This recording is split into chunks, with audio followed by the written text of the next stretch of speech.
Bismillahirrahmanirrahim. Saya akan jelaskan tentang kondisi kuburan Nabi sallallahu alaihi wasallam agar kita tahu, karena banyak orang jadikan syubhat, katanya Nabi larang kuburan dibangun di atasnya masjid, ternyata kuburan Nabi dalam masjid. Demikian kata mereka. Hari ini kita main pensil warna ya. Baik ya. Hadirin, kita akan bicara tentang kuburan Nabi.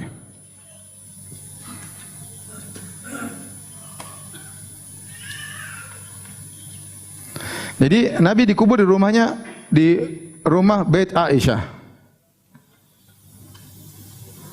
Bait Aisyah itu ya terdiri atas ghurfah dan hujrah. Ghurfah dan apa? Hujrah. Di sinilah pintu menuju, ini pintu menuju ke masjid. Ini Masjid Nabawi. Ini Raudhah. Ini Masjid Nabawi. Kita tahu Masjid Nabawi sebelah barat, rumah Aisyah sebelah timur. Hujrah itu tidak beratap, sementara ghurfah itu beratap. Nah, Aisyah dan Nabi tidur di sini, tapi ada hujrah di sini. Terkadang mungkin ada tamu mereka temui di sini. Ketika Nabi sallallahu alaihi wasallam meninggal, maka Aisyah menguburkan Nabi sallallahu alaihi wasallam di sini, di hujrah, ya.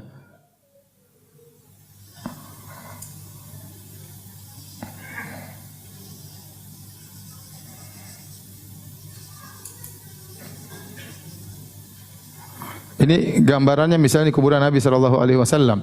Dengan ini sebelah sini selatan ya, selatan. Kiblat. Karena kiblat di Madinah menghadap apa? Selatan. Sini barat, sini timur. Harus syarqiyah ya. Taib. Kepala Nabi sebelah sana ya, sebelah barat, kaki Nabi sebelah timur, kemudian Nabi dihadapkan menghadap ke mana? Ke kiblat. Menghadap ke kiblat. Dan Nabi wafat tahun berapa? Nabi sallallahu alaihi wasallam wafat tahun berapa? 11 Hijriah. 11 Hijriah. Setelah itu Abu Bakar radhiyallahu anhu meninggal dunia, kemudian dikuburkan di sini.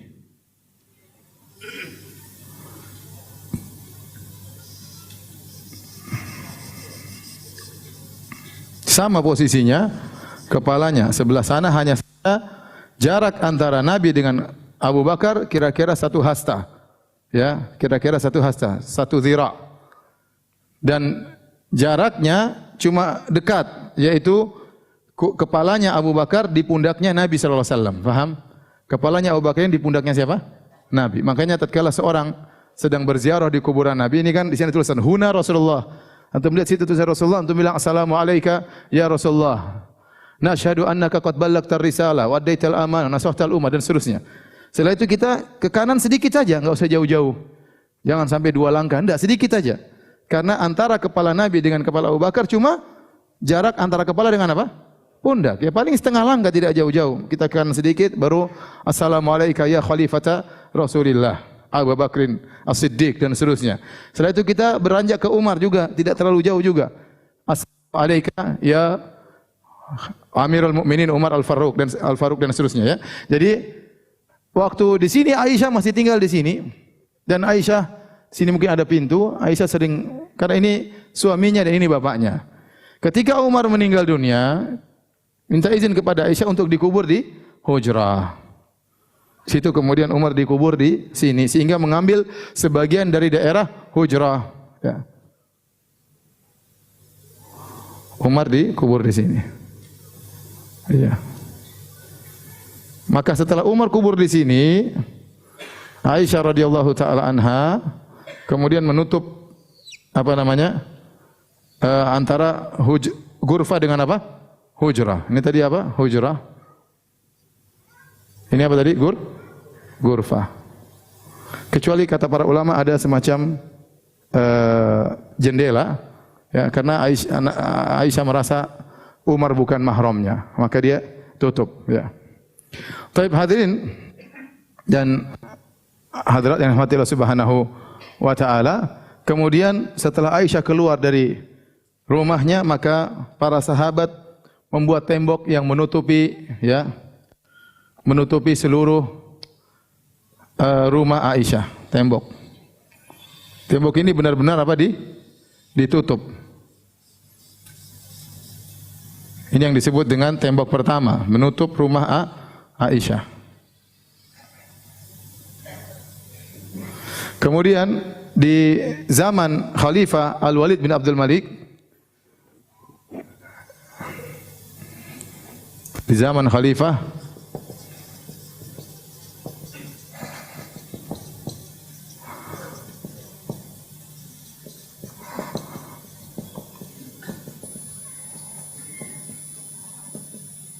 waktu itu gubernur Madinah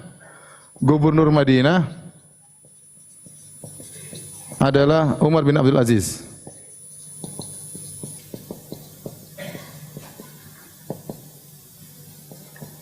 Maka Al-Walid bin Abdul Malik memerintahkan agar Umar bin Abdul Aziz untuk melebarkan masjid. Sebelumnya, dan ini terjadi pada tahun 91 Hijriah. Prosesnya berlangsung dari tahun 88 kalau tidak salah sampai selesai pada tahun 91 Hijriah. Jadi sebelumnya Masjid Nabawi mengalami pelebaran. Di zaman Nabi pun Nabi sudah melebarkan Masjid Nabawi. Tatkala selesai perang Khaybar, kaum muslimin semakin banyak, maka Nabi melebarkan Masjid Nabawi. Kemudian Nabi setelah meninggal dunia, di zaman Umar juga melakukan pelebaran, tapi semua pelebaran ke arah depan. Di zaman Utsman juga mengalami pelebaran Masjid Nabawi. Semuanya paling pelebaran ke arah depan atau kanan dan belakang. Mereka tidak melebarkan masjid ke sebelah kiri. Kenapa? Karena di sini ada kuburan Kuburan Nabi sallallahu alaihi wasallam. Selalu pelebaran ke depan, kanan maupun ke belakang. Di zaman Khalifah Al-Walid bin Abdul Malik, dia perintahkan Umar bin Abdul Aziz untuk melebarkan masjid ke arah kiri, ke arah timur. Sehingga akhirnya hujrah Aisyah masuk ke dalam areal masjid. Namun di zaman itu mereka membuat tembok yang kedua.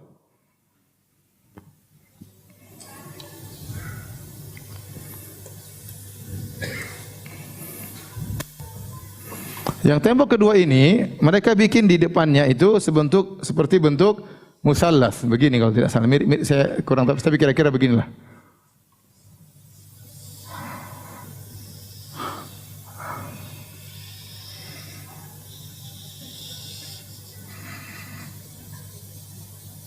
Bagus enggak?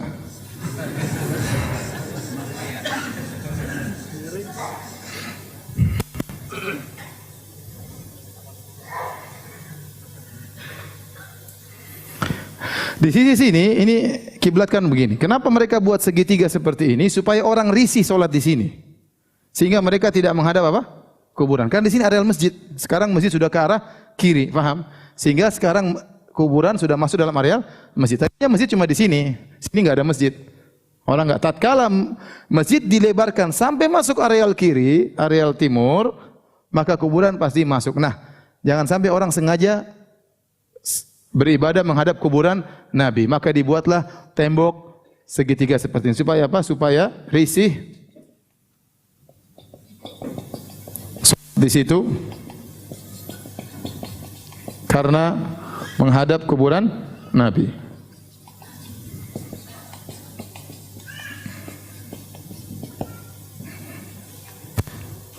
Kemudian belakangan datang khilafah selanjutnya, dibuatlah tembok yang ketiga. Ada tembok lagi di sini.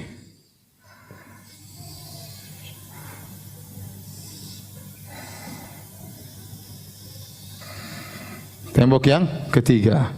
Tentu di sini ada pintu masuk, tapi ini tembok yang ketiga. Yang disebutkan di atas tembok ketiga inilah dibangun kubah hijau. Lihat bangun apa kubah? Hijau di atas tembok yang ketiga. Kemudian datang belakangan dibuatlah semacam tembok terakhir besi ya. Ada lubang-lubangnya. Nah, inilah yang disebut dengan Ibnu Qayyim, fa ajaba rabbul alamin du'aahu wa ahatahu bi thalathatil judrani. Waktu Nabi berdoa, ya Allah janganlah kau jadikan kuburanku sebagai berhala yang disembah, maka Allah kabulkan doa Nabi SAW, maka Allah meliputi Nabi dengan 3 apa? Tembok. Tembok pertama pas di rumah Aisyah. Tembok kedua di zaman Walid bin Abdul Malik dengan segitiga ini. Tembok ketiga yang ini sekarang tambah lagi yang besi. Jadi antum dari sini ini sampai mengambil daerah yang banyak, disebutkan antara hujrah Nabi, dinding rumah Aisyah sampai ke sini ini 3 meter. Jadi maksudnya demi untuk menjaga kuburan Nabi tidak disembah, sampai areal Raudhah diambil 3 meter. Padahal kita tahu kemuliaan Raudhah, ma baina mimbari wa baiti raudhatun min riyadil jannah. Kalau bisa kita pengin Raudhah diperluas. Tetapi gara-gara untuk menjaga agar Nabi tidak disembah, sampai mereka mengambil 3 meter dari areal Raudhah supaya ada tembok yang menutupi kuburan Nabi SAW. Dan ini semua tembok tertutup rapat. Tutup enggak ada lubangnya, enggak bisa ngelihat. Tembok yang kedua juga tertutup sama sekali. Jadi kuburan Nabi tetap aja pendek ya. Tetapi ini semua ditutup sehingga enggak ada yang bisa lihat. Oleh karenanya kalau ada seorang sekarang pergi ke sini kemudian nengok-nengok, dia hanya melihat tembok. Dia tidak akan melihat apa? Kuburan Nabi. Makanya aneh, ada seorang yang ceramah waktu tahun sekitar 2000-an, dia pergi ke Madinah, kemudian tiba-tiba kuburan bergoyang, cuk cak cuk cak. Kemudian Nabi keluar, cium lutut dia. Repot Nabi keluar, tepuk 3 gimana? Hancur. Terakhir besi dilepas, baru kemudian Nabi cium lutut dia. Ini semua khurafat ya. Khurafat. Gimana Nabi keluar coba? Bayangkan, ini tembok 3 ya. Ada lagi satu, katanya Toriko apa ya, yang mengaku sebagai cucu Nabi SAW. Dia sebutkan dalam biografinya, dia datang dari jauh menuju Masjid Nabawi. Kemudian dia menyampaikan senandung-senandung syair memuji kakeknya, rindu kerinduannya terhadap kakeknya. Tiba-tiba kuburan Nabi, keluar tangan Nabi begini. Akhirnya dia datang kemudian mencium tangan kakeknya. Gimana mau cium? Ada 3 tembok di sini. Paham? Dia enggak bisa tembus. Ini semua khurafat. Buat cerita ya. Kita cerita. Jadi ini semua dalam rangka agar kuburan Nabi tidak disembah. Dan benar sekarang enggak ada yang bisa nyentuh kuburan Nabi, jauh ya. Tapi namanya orang kalau nekat sudah, kalau kuburan enggak sampai, ya udah ini disentuh-sentuh, enggak ada masalah ya. Maksud hati mencium kuburan Nabi, apa daya bibir tak sampai, akhirnya sudah ini aja yang dicium. Saya pernah lihat juga sebagian orang Indonesia, mereka di sini tidak boleh, artinya mereka keluar masjid. Mereka sujud menghadap kuburan Nabi. Padahal kiblat sebelah sana. Lihat dengan mata kepala saya sendiri, orang-orang Indonesia. Kasihan ya. Siapa yang ngajarin mereka enggak tahu, tapi demikianlah yang terjadi. Nah, ini kira-kira gambaran tentang kuburan Nabi sallallahu alaihi wasallam. Yang dari sini ya, sebagian ulama mengatakan sebenarnya kalau seorang memikirkan dengan baik, sebenarnya kuburan Nabi ini bukan dari areal masjid. Di zaman disebut oleh para ulama, di zaman kekhilafan sebagian khalifah di Turki Utsmaniyah, di sini dibuat jalan. Sini ada mamar. Ada jalan sehingga sebagian orang berusaha mulai tawaf di kuburan Nabi. Jalan sini pura-pura ya. Lewat sini pura-pura. Terus sini lewat sini putar. Ini tawaf akhirnya. Dan itu di pemerintah Arab Saudi akhirnya ditutup, tidak boleh sholat daerah sini, dilarang, ditutup. Karena kalau dibuka celah untuk sholat sini, nanti orang bisa tawaf di kuburan apa? Nabi SAW. Itu khawatir, itu juga sarana menuju kepada kesyirikan. Ya. Akhirnya sekarang daerah sini tidak boleh sholat. Makanya sebagian ulama mengatakan kalau antum melihat kuburan Nabi seperti ini, sepertinya dalam masjid tapi dia di luar masjid. Kenapa? Dia sudah ditutup dengan berbagai macam tembok seakan-akan suatu yang tersendiri. Ibarat kalau dalam masjid dibuat WC secara khusus, itu WC bukan bagian masjid, tapi sudah dibuat bangunan yang sedemikian rupa, meskipun zahirnya dalam masjid, tapi dia sebenarnya mengambil hukum di luar masjid. Apalagi kondisi Masjid Nabawi sekarang ini begini ya.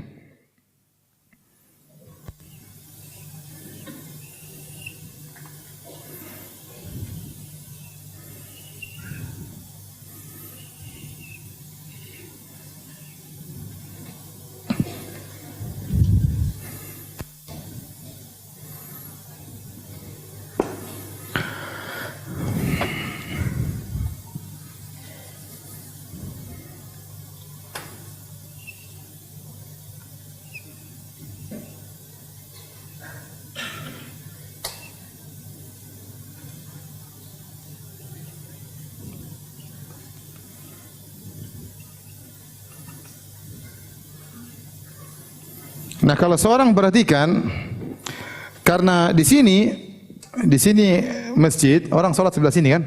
Orang sebelah sini. Tapi daerah sini dilarang sholat. Jadi seakan-akan masjid itu bentuknya begini. Seakan-akan masjid tetap, rumah Isya tetap di luar apa? Masjid. Karena daerah sini dilarang untuk apa? Sholat. Jadi seakan-akan seperti ini. Sehingga kita lihat masih aja di luar. Kayak dia nyempil di pojok terakhir, di ujung sebelah kiri, dan sebelahnya tidak boleh buat sholat. Seandainya orang sholat sebelah situ, seakan-akan dia dalam apa? Masjid. Namun karena orang tidak boleh sholat sebelah sini, maka seakan-akan masjid itu bentuknya begini. Faham? Itu usaha para ulama agar jangan sampai disangka Masjid Nabawi dalamnya ada kuburan Nabi sallallahu alaihi wasallam. Kita katakan, taruhlah.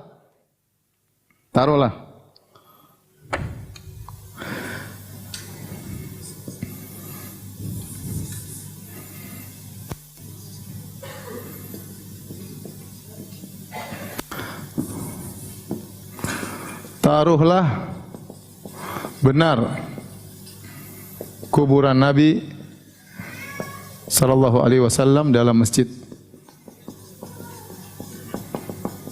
Maka tidak boleh dikiaskan dengan kuburan-kuburan yang lain.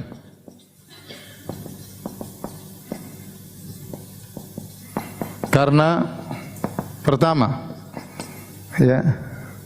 kuburan Nabi tidak mungkin dipindahkan.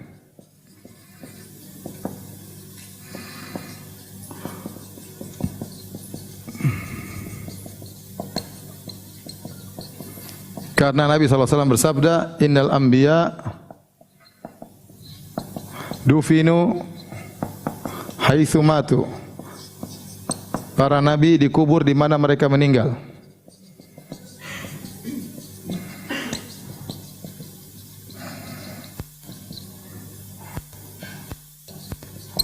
Yang kedua, Masjid Nabawi juga tidak mungkin dipindah. Tidak mungkin dipindah ke Indonesia ya.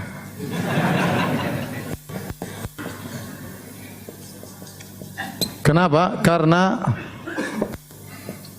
posisi masjid yang menentukan adalah Allah. Bukan Nabi. Makanya waktu Nabi SAW datang ke Madinah, Nabi SAW ada yang mengatakan 14 hari, ada yang mengatakan belasan hari, ada yang mengatakan 4 hari, ada khilaf. Nabi ingin Masjid Quba. Nabi ingin Masjid Quba. Setelah itu Nabi SAW pergi dari Quba menuju ke kota Madinah.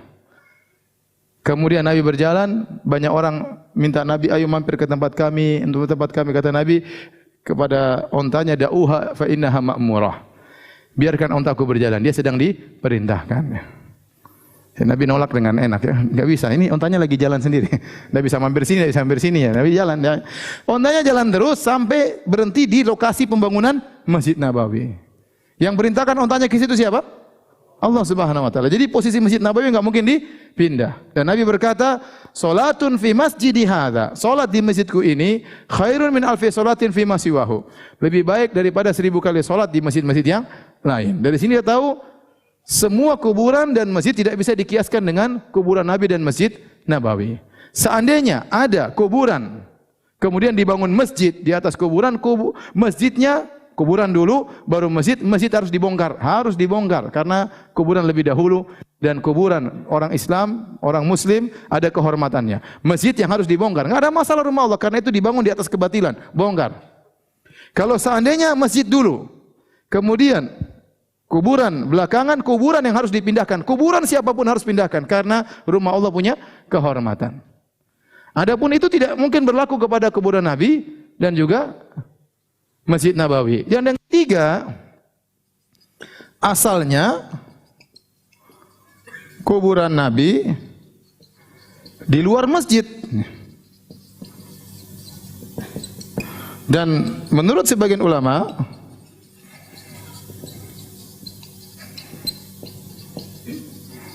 hingga sekarang juga masih di luar masjid.